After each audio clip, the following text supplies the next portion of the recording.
आज हम देख रहे हैं कि क्यों किसान के बच्चे खेती को छोड़कर शहरों की तरफ भाग रहे हैं। लेकिन एक चीज़ ये भी नोट की जाती है, विभिन्न पत्रिकाओं में छपता है कि कोई आईआईटी छोड़कर, विदेश से छोड़कर खेती करने आ रहा है। तो ये चीज़ कुछ समझ में नहीं आती है, कन्फ्यूजन हो जाता है कि एक तरफ वो किसान जो सदियों से खेती कर रहा है, उसका बच्चा या उसकी जनरेशन खेत को छोड़कर शहरों की तरफ भाग रही है, और एक तरफ हम सुनते हैं कि महानगरों में काम करने वाले, लाखों में सैलरी पाने वाले लोग खेती की तरफ क्यों आ रहे हैं।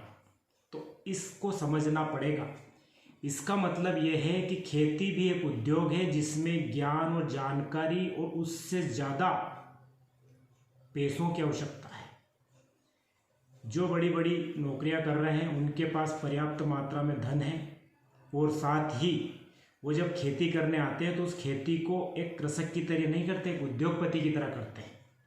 जैसे हम देख रहे हैं कि एक उद्योगपति उद्योग में किसी मजदूर की तरह कार्य नहीं करता है, बल्कि वो मैनेजमेंट करता है और एक प्रशिक्षित पूरी टीम खड़ी करता है, पूरा प्रोजेक्ट बनाता है, फिर वो देखता है कि मुझे करना क्या है, उसी तरह से काम करता है। जबकि एक किसान खेत में सिर्फ मजदूर की तरह काम करता है, खाली उत्पादन करता है, और उसे ये भी नहीं पता है कि क्या उत्पाद बनाना है, उसको कहाँ ले जाना है। इसका मतलब जो युवा शहरों से गांव की ओर आ रहे हैं वो खेती सिर्फ करने नहीं आ रहे हैं, वो खेती का मैनेजमेंट करते हैं, उसका पूरा प्लान बनाते हैं कि हम क्या उत्पादन करेंगे।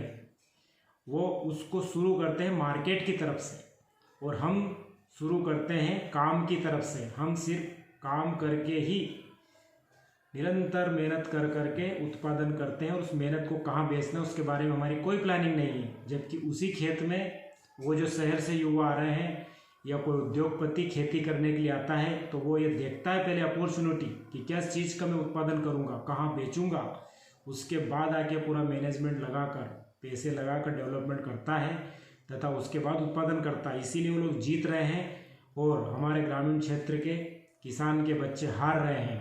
तो इस फिलॉसफी को समझना पड़ेगा कि कृषि में कहाँ मैनेजमेंट की आवश्यकता है। खेती के अंदर काम करने से ज़्यादा आवश्यकता अब कृषि के ऊपर कार्य करने की है। इसके लिए वो मैनेजमेंट और वो सिद्धांत हमें सीखना पड़ेंगे, तभी हम खेती को लाभ का धंधा बना पाएंगे। धन्यवाद।